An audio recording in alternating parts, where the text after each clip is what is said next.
Welcome to Happy Medium, the middle ground where the arts and mental health meet. I'm your host, Malaika Hollist. This isn't just a podcast interview.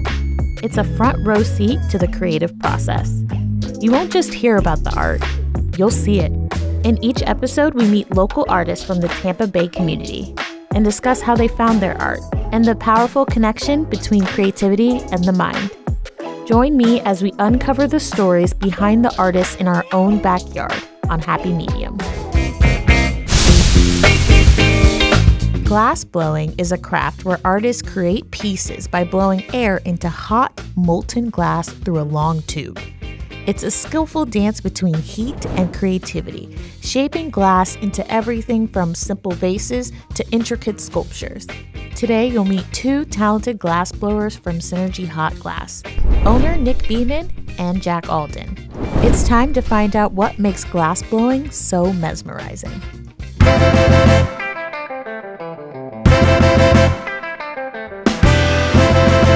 How would you describe the medium of glass? The medium of glass is a beautiful thing to work with. It can be very frustrating at times, but it can be very rewarding. Just the fluidity of glass, the flow, the in the moment. It's just the heat, everything is just amazing. You don't get anything from another medium. Just that energy that you feel right when you walk into the studio. I think glass is a really magical and mysterious medium. We've been working with it as humans for thousands of years, and we're still learning new things about it, new properties, new techniques. It's one of the closest things to magic I've ever discovered. Especially when I first started working with it, you really don't know how it's made or how the material's doing what it's doing. It's hard, it's soft, it's liquid, it's solid.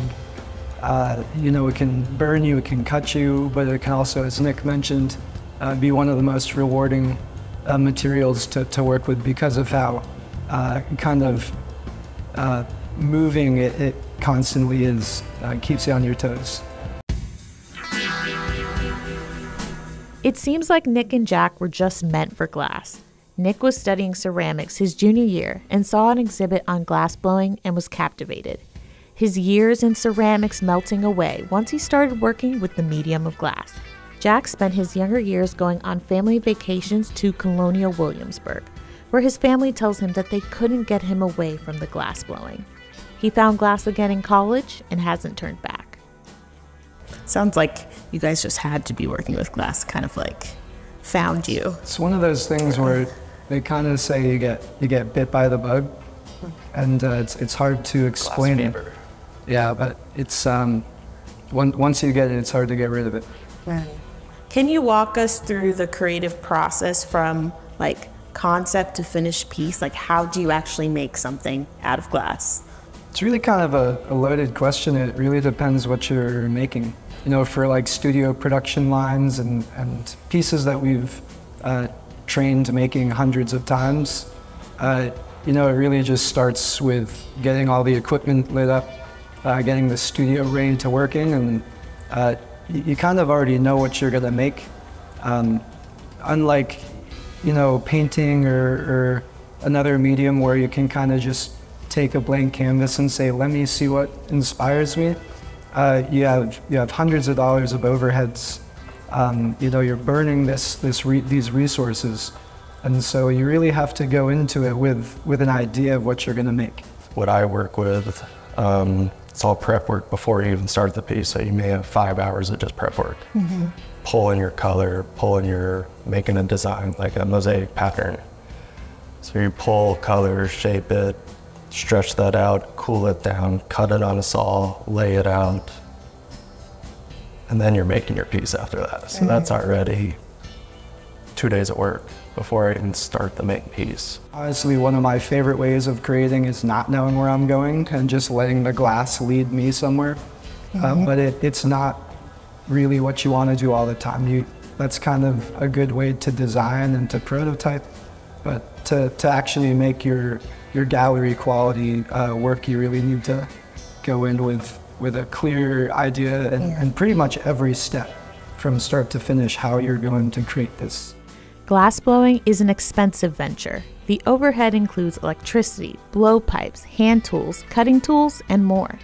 These tools are pricey, but a valued investment as they're made out of metal and can last you for years. But the most necessary tool to mold glass is heat. And we need extreme heat.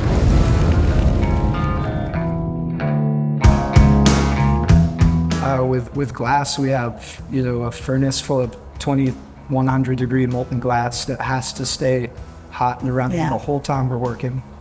It takes sometimes a week to heat up a furnace up to the right temperature. And then you have, as Nick mentioned, all the blowpipes, the tools. Some of those tools are several $100s a piece just for one tool. It's really always been a kind of a generational art form. The skills and the equipment and the studios were passed down from generations. And through the American Studio Glass Art movement, they basically started bringing over Italian masters and teaching a lot of the techniques and showing people how to make tools and equipment. And that's really exploded into now there's over 50 universities across the country that can teach you glassblowing, and you can actually get a degree. What are some of the dangers and I guess the most challenging aspects you find working with glass? Dangers, of course, burning yourself, but it's watching your instructor. How did he put the tools down? Where is the hot parts on the pipe?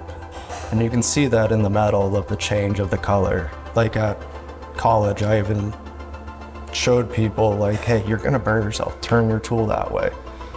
And they always said I was anal. I was like, no, I'm just looking out for you. It's kind of like working in a kitchen, really. You've got hot things, you've got sharp things. If you're not flowing through the space correctly, it can injure you, it can burn you, it can cut you. You're in front of a 2100 degree furnace down here. We're in Florida in the summer. Standing in front of a 2100 degree furnace for sometimes 6 to 8 hours in a day. And so, it really, you have to take care of your body. Nick is really good at, the holistic approach of, mind, body, spirit, kind of. Gotta have that balance. Every aspect of life kind of matters, and as you go into that studio, you have to be at the top of your game, just like an athlete. And like athletes, many rely on a team to be successful, and glassblowing is no different. As they say, or I say, there's no I in glass. To make magic, you need help. Our glass process is very similar. You don't just step up and, you're perfect and amazing. There is natural talent, but it's also, it's a practiced skill that you have to spend, hours and years, 10,000 hours just to kind of become a beginner with this medium. Yeah. How would you describe yourselves as glass artists? Like what kind of glass do you make? Mine's not as functional, more sculptural. I like to push the boundaries of, pulling the glass in different ways, shaping it, puncturing holes through it. I do a little bit of form and function. Really, to support yourself as an artist, you have to have a wide array of different revenue streams coming in. And so everybody, imagines being Dali or Picasso. I enjoy making things that anybody can buy and can collect my artwork. And even if it's as simple as a small, little elephant or a cup or a little flower vase, I still get to create that and use color and shape and work with glass, again, such an amazing dynamic material. But to create my actual artwork, that's when I really get to go in and just kind of let loose with the material. And they say if you learn the rules, you can break them. And glass there's a lot of rules. If you do it wrong, it literally shatters in front of you. How does blowing glass or creating glass positively affect your mental health, do you think? You're doing something that you love, creating, and just having the flow of molten lava in your hands is just such a beautiful thing. It's just magical. Glass really forces me, or really anybody working with the material, to be in the moment, real time. Again, it's dangerous, it's flowing. If you stop turning the pipe, it could drip off the end, it could crack and break by thermal shock. And so you have to be in that moment. It's really kind of a meditative state where you almost go into this zen, connecting your body. It's a very physical art form.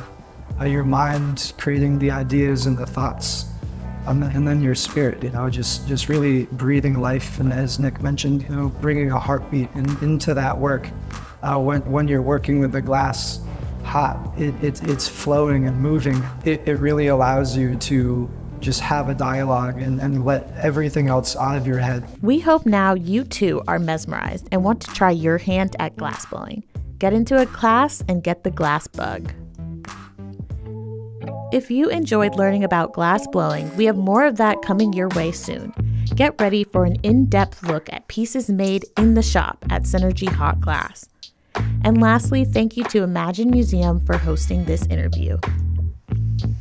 Located in downtown St. Petersburg, Florida, they are dedicated to inspiring, uplifting, and educating through contemporary glass art.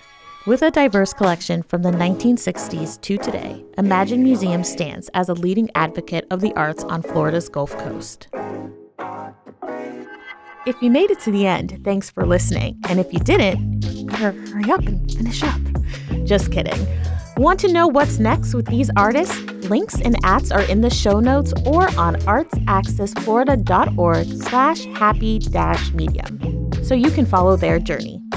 Thank you to our sponsor, Community Foundation Tampa Bay, building a vibrant, prosperous community through transformative vision, leadership, and philanthropy at cftampabay.org, and the WUSF Foundation, supporting human rights, organizations, and the Tampa, Florida arts community at gobiaf-foundation.org.